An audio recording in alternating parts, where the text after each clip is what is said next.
সুপ্রিয় দর্শক, আমন্ত্রণ জানাচ্ছি রমজানে স্বাস্থ্য সুরক্ষা অনুষ্ঠানে। প্রিয় দর্শক, সিয়াম সাধনায় আমরা সবাই ব্যস্ত ব্যাপৃত রয়েছি। এই সময়টিতে তো বিভিন্ন সমস্যা মানুষ পড়তে পারে। সমস্যার মধ্যে অন্যতম হচ্ছে দাঁতের সমস্যা। তো সেই দাঁতের যত্ন কিভাবে রমজান মাসে নিবে, দাঁতের কোনো সমস্যা হলে তিনি কি করবেন, সেগুলো নিয়ে আজকে আমরা আলাপ করব বাংলাদেশের প্রখ্যাত একজন দন্তরোগ বিশেষজ্ঞ প্রফেসর মোহাম্মদ শফিউল্লাহর সাথে। প্রফেসর মোহাম্মদ শফিউল্লাহ কিন্তু খুব বাংলাদেশে একজন প্রথিতযশা দন্তরোগ বিশেষজ্ঞ। তিনি ম্যান্ডি ডেন্টাল কলেজে অধ্যাপক হিসেবে কর্মরত।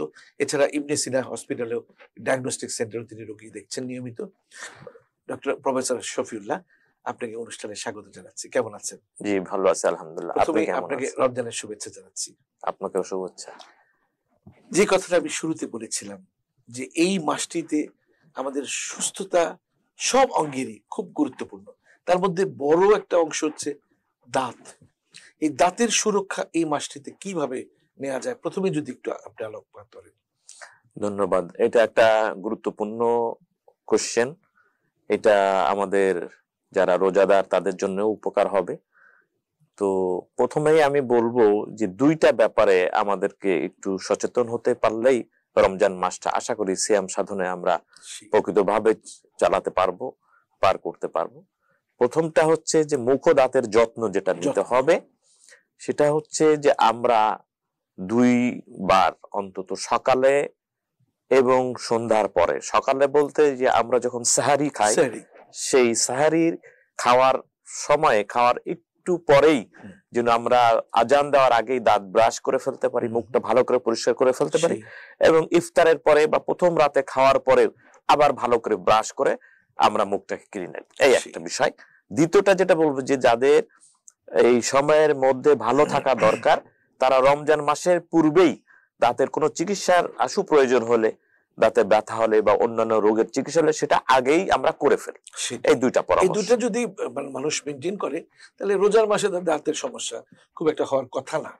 এখন মনে করেন রমজান, সেই রোজা সিয়াম পালন করছে, প্রচন্ড দাঁত ব্যথা শুরু হয়ে গেল, তিনি কি করবেন? ধন্যবাদ। দাঁত ব্যথা হলে দুইটা কাজ এখানে। প্রথম হচ্ছে যে যদি রমজান মাসে রোজার রাখা অবস্থায় দাঁতে ব্যথা হয়, তো সেক্ষেত্রে তো আমরা ওষুধ খেতে পাচ্ছি না, আমরা ডক্টরের কাছে যে দাঁতের যে ব্যথার কারণটা এটা ডক্টর উদ্ঘাটন করবেন, যেটাকে টেম্পোরারি নাকি পার্মানেন্ট, রিভার্সিবল পালপাইটিস নাকি রিভার্সিবল পালপাইটিস, কতটুকু এগুলো ডায়াগনোসিসটা করে উনি সিম্পলি একটা ড্রেসিং করে দিবেন ওই সময়ের জন্য। অথবা যদি রুট ক্যানালের প্রয়োজন হয় তাহলে উনি লোকাল অ্যানেস্থেসিয়া দিয়ে রুট ক্যানালটা ওপেন করে দিবেন। আচ্ছা, এই ক্ষেত্রে কোনো সমস্যা নাই। অনেকে মনে করেন যে ইনজেকশন দিলে রোজা ভেঙে যায়। এটি আসছি, অনেকের ধারণা আছে ইনজেকশন দিলে বা দাঁতের চিকিৎসকের কাছে রোজা রাখা অবস্থায় যাওয়া যাবে না, যত ব্যথাই হোক, ব্যথায় কষ্ট পাবো, কিন্তু আমি দাঁতের চিকিৎসকের কাছে গেলে দাঁতের দন্তরোগ বিশেষজ্ঞ তোমার দাঁত তুলে ফেলতে পারে, বাকি সেখানে রক্তপাত হতে পারে, ইনজেকশন দিতে পারে সেখানে লোকাল অ্যানেস্থেসিয়া। এটা তো কোনো সমস্যা হওয়ার কথা না।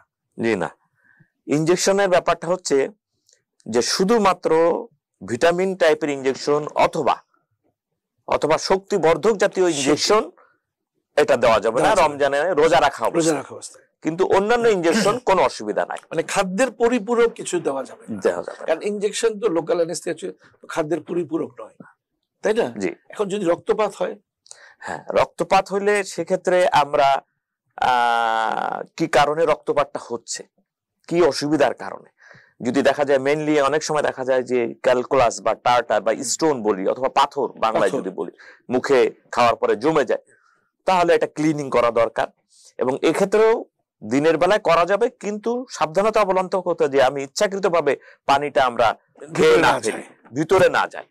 তবে সতর্কতা অবস্থার জন্য ইফতারের পরে করাই বেটার। সেটি। আর রাবাতে যে ইসলামিক কনফারেন্সটা হয়েছিল, সেখানে কিন্তু সারা বিশ্বের প্রায় 70টা দেশ এবং অর্গানাইজেশনের সদস্যরা উপস্থিত ছিলেন। সেখানে বলা হয়েছে যে রোজা রাখা অবস্থায় দাঁতের চিকিৎসা করা যেতে পারে যদি পানিটা ভিতরে চলে না যায়, কারণ রক্ত তো যেতে পারে, রক্ত গেলেই যে রোজা ভেঙে যাবে তা তো এরকম কোন বিশুদ্ধ হাদিসে নাই। তো এখন এই যে এই মানে অনেক সময় জিঞ্জিভাইটিস হয়, জিঞ্জিভাইটিস রক্ত যাচ্ছে বা প্রচন্ড মাড়ি ব্যথা হচ্ছে, মাড়ি ফুলে গেছে রোজা রাখা অবস্থায়, তখন কি করবেন উনি? হ্যাঁ, এই অবস্থায় আমরা যেটা বলি যে ওরাল হাইজিনটা মেনটেন রাখা, খাওয়াটা বেছে বেছে খাওয়া, এবং ওই যে দুবেলা ব্রাশ করা, মাউথ ওয়াশ করা। তারপরও যদি মাড়ি ফুলে যায় সেক্ষেত্রে আমরা অ্যান্টিবায়োটিক্স এর কথা বলি। এখন তো মাশাআল্লাহ 24 আওয়ার্স এর মধ্যে 2 টাইমস 12 আওয়ারলি আপনার খাওয়া যায়। ইফতারের সময় ইফতারের পানি খেয়েই খাবে, একটা সেহরির শেষ সময় আর একটা খেয়ে নিল, ডাবল হয়ে গেল ডোজ। এটা একটা ইয়ে। এরপরেও আমরা যেটা অ্যান্টি সোয়েলিং এর জন্য আমরা কিছু ওষুধ দেই, সেটাও ইফতারের পরে এবং সেহরির পরে খেয়ে নিবে। সেহরি গুলি একটু 10 মিনিট আগে শেষ করে ওষুধটা খেতে হবে। তবে দিনের বেলায় রোজাদার এই ওষুধগুলি খেতে পারবে না। এখন কথা হচ্ছে যে অনেকে আছে যে মুখের দুর্গন্ধ দূর করার জন্য, সারাদিন তো খাচ্ছে না, দুর্গন্ধ দূর করার জন্য সে ব্রাশ করবে না, যে ব্রাশ করলে পেস্ট দিয়ে ব্রাশ করলে হয়তো রোজা ভেঙে যাবে। আসলে কি ভাঙে? অ্যাকচুয়ালি বলা হচ্ছে যে সতর্কতার জন্য টুথপেস্ট ব্যবহার না করাই ভালো, কিন্তু যদি আমরা মিসওয়াক করি 5 ওয়াক্ত নামাজের সময়, সুন্নত পালন হলো, আমরা প্রত্যেক নামাজের আগে ওযুর সময় মিসওয়াক করে নিলাম, তো এই ক্ষেত্রে দুর্গন্ধ হবে না। তবে অনেক সময় অ্যাসিড রিগার্জিটেশন হয় বা অ্যান্টাসিড, যখন আমরা পেটের থেকে অনেক সময় অ্যাসিডিটির কারণে সেক্ষেত্রে মুখে দুর্গন্ধ আসতে পারে, সেটা আলাদা। কিন্তু নরমাল যে সুগন্ধ, এটা তো হাদিসে আছে, এটা আল্লাহর কাছে মৃগ নাভির সমান এত সুন্দর লাগে। সুতরাং এটার জন্য কোনো কিছু কিছু লোক আবার এই আল্লাহর কাছে যে খুব প্রিয়, এটাকে দেখানোর জন্য অত ব্রাশই করে না, যে আরো দুর্গন্ধ থাকুক। এটা কি ঠিক না? কারণ ইসলামে তো আছে যে ক্লিনলিনেস এর উপরে বেশি গুরুত্ব দেওয়া হয়েছে, তাই না? এই ক্লিনলিনেস দেখা যাচ্ছে সে ক্লিন করছে না, তার বাঁচছে না সে। না, তো সেটা হবে না, কারণ আল্লাহ পবিত্র এবং পবিত্রতা আল্লাহর কাছে পছন্দ করেন। এবং রাসূল সাল্লাল্লাহু আলাইহি ওয়াসাল্লাম নিয়মিতভাবে মেসওয়াক করতেন। দাঁত ব্রাশের ব্যাপারে, ব্রাশটা অনেক সময় অনেকে হার্ড ব্রাশ ইউজ করেন, অনেকে সফট ব্রাশ, কোনটা আপনার আইডিয়া? অ্যাকচুয়ালি আইডিয়াল হচ্ছে যে দাঁতের কন্ডিশনের উপরে, তবে মিডিয়াম সফটটা আমরা বেশি প্রেসক্রাইব করি।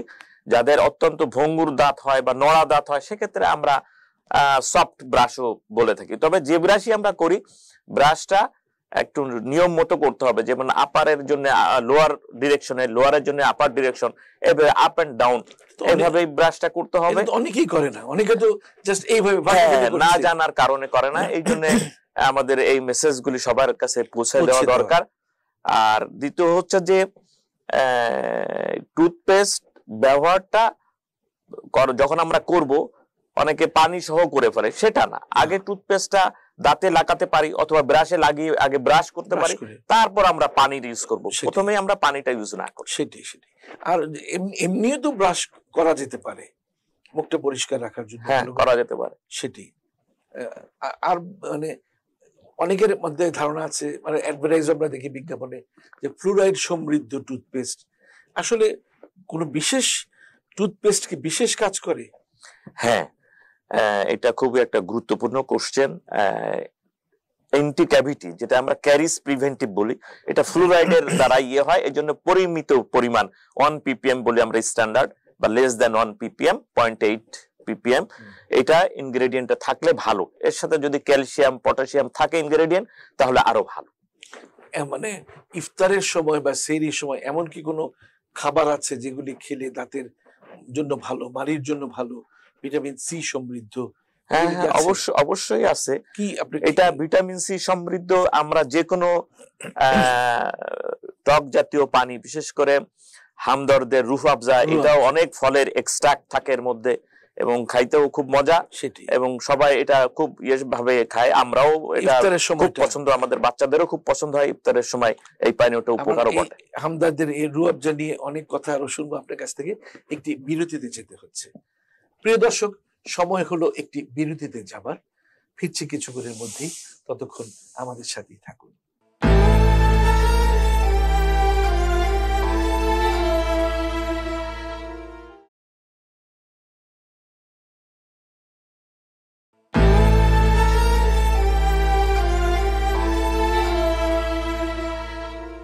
বিরতির পর আবার আপনাদের মাঝে ফিরে আসলাম রমজানে স্বাস্থ্য সুরক্ষা অনুষ্ঠান নিয়ে। আজকে আমরা আলাপ করছি রমজানে দাঁতের সুরক্ষা নিয়ে। আর আমাদের মাঝে উপস্থিত রয়েছেন বাংলাদেশের প্রখ্যাত দন্তরোগ বিশেষজ্ঞ professor doctor Mohammad Shafiullah. Professor Shafiullah কিন্তু বেন্ডি মেডিকেল কলেজে অধ্যাপক হিসেবে কাজ করছেন এবং ইনি একজন স্বনামধন্য দন্তরোগ বিশেষজ্ঞ। আমরা তার কাছ থেকে আরো অনেক কথা শুনবো। প্রফেসর শফিউল্লাহ, বিরতির পর আবার স্বাগত জানাচ্ছি। যে কথা আপনি বলছিলেন যে রুহ আফজার ব্যাপারটি, রুহ আফজাটা কিন্তু একটা অনুপম শরবত, যদি একটু মিশিয়ে পানির সঙ্গে মিশিয়ে খেলে বা এর মধ্যে একটু কমলার জুস দিয়ে দিলে আরো একটা সুন্দর কালার ধারণ করে এবং এটা খেতেও সুস্বাদু এবং অনেক রেসিপিও মহিলারা তৈরি করে যার মধ্যে রুহ আফজা দিয়ে দিল, ফালুদা আছে, অনেক কিছু আছে, এগুলো করা যায়।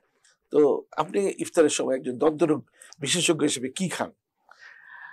আমরা তো অবশ্যই রুহ আফজা রাখি এবং এটা আমাদের বাচ্চাদেরও খুব পছন্দ, ম্যাডামও খুব পছন্দ করেন। আমরা এটা দিয়েই শুরু করি অ্যাকচুয়ালি।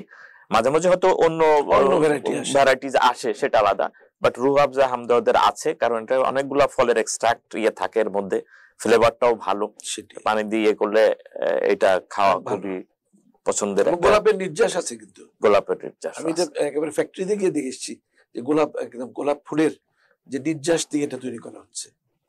তো আর কি আইটেম আপনি থাকেন যেতে?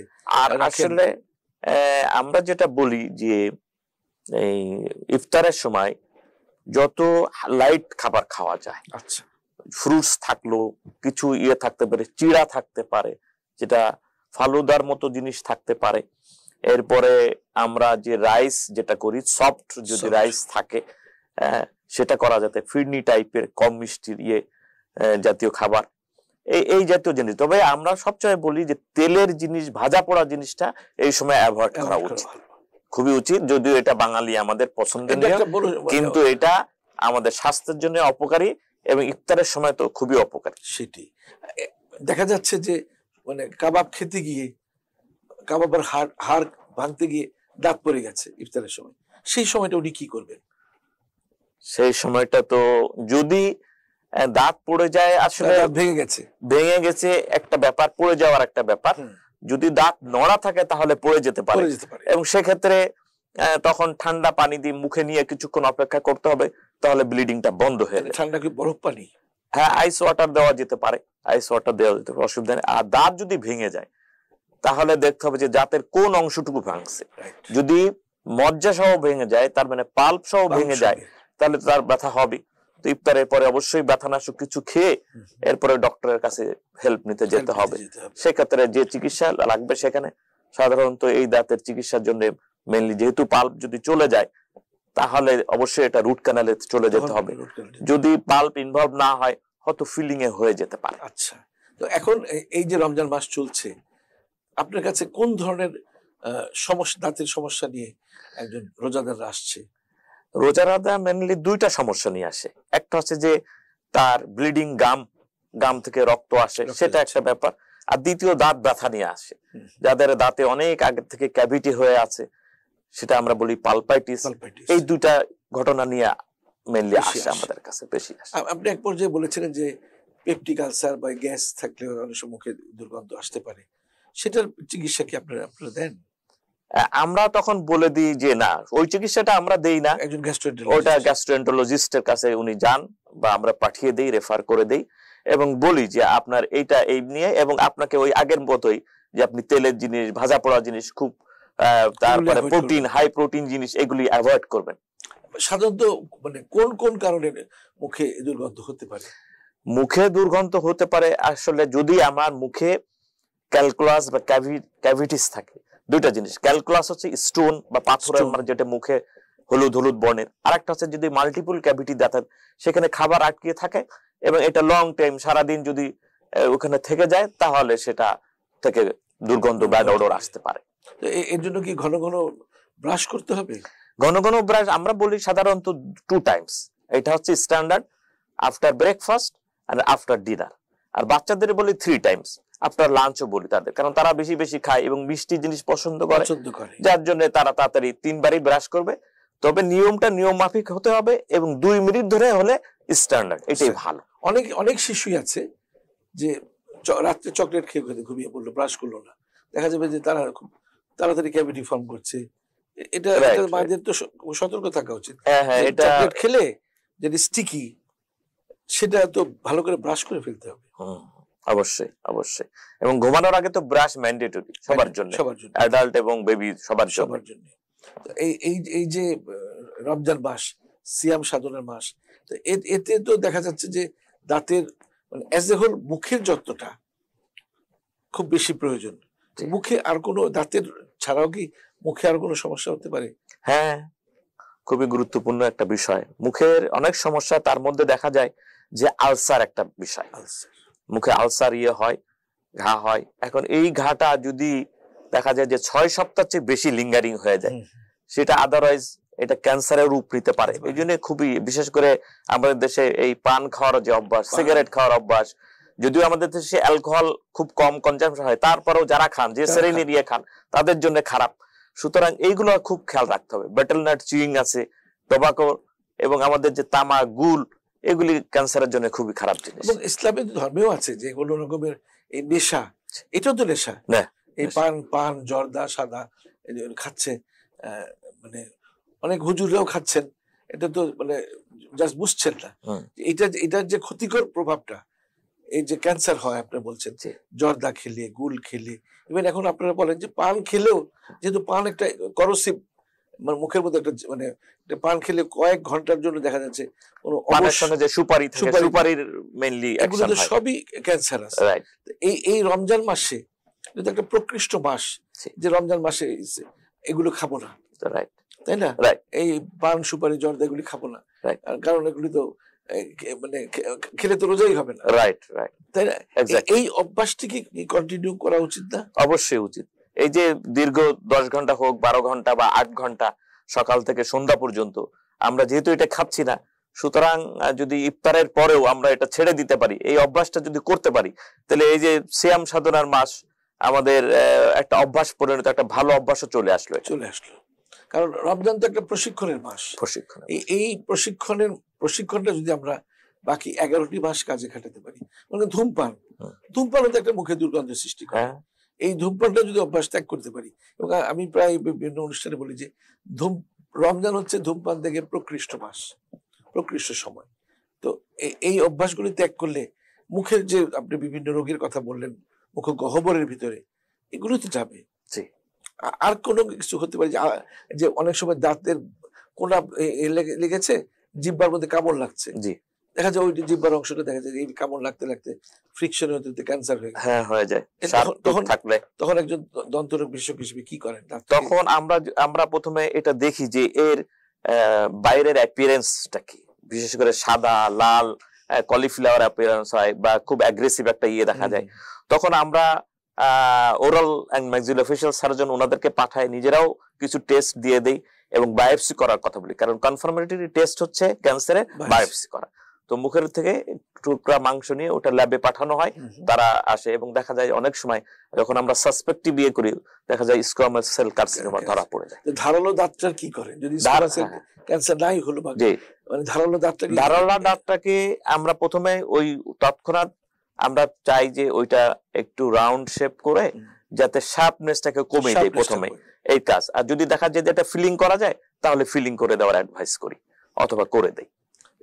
এই যে রমজান মাসে দেখা যাচ্ছে যে অনেকেই খুব রিল্যাক্টেড থাকে যে ঠিক আছে কোনো মতে রমজান মাসটা পার করে দেই, ব্যথার বড়ি টড়ি খেয়ে লিস্টারিন দিয়ে হয়তো গড়গড়া করছে, তারপর রমজান মাসের পরে, ঈদের পরে দাঁতের চিকিৎসা করবো, এটা কি ঠিক? হ্যাঁ, এইটা আসলে ঠিক উল্টা হলেই ভালো। যে রমজান মাস আসার আগেই আমার এই মাসে যেহেতু ইবাদত বন্দেগীর মাস, সিয়াম সাধনার মাস, আমি তার আগেই দাঁতের চিকিৎসাগুলি করিয়ে নিব। আর যদি এই মাসটা ঠেকায় ওই যেটা বলছেন, আসলে এটা হিতে বিপরীত হতে পারে। প্রফেসর মোহাম্মদ শফিউল্লাহ অনুষ্ঠানে এসেছেন আমাদের দর্শকদের এই যে রমজান মাসের দাঁতের যত্নের ব্যাপারে অত্যন্ত মূল্যবান কথা শুনিয়েছেন। অনুষ্ঠানে আসার জন্য আপনাকে অনেক অনেক ধন্যবাদ। আপনাকেও ধন্যবাদ, টিভির কলাকুশলী সবাইকে ধন্যবাদ, আর যারা এর সাথে জড়িত আছেন সবাইকে ধন্যবাদ জানাচ্ছি। প্রিয় দর্শক, আমরা এতক্ষণ প্রফেসর ডক্টর মোহাম্মদ শফিউল্লাহর কাছ থেকে এই দাঁতের যত্ন, রমজান, বিশেষ করে রমজান মাস না শুধু সারা বছরের দাঁতের যত্নের ব্যাপারে অনেক মূল্যবান কথা শুনতে পেলাম। আপনারা এই দিকটা ভালো মতো খেয়াল করবেন যাতে আপনার দাঁত ভালো থাকে।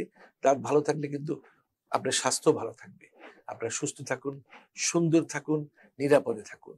সবার জন্য রইল অনেক অনেক শুভকামনা।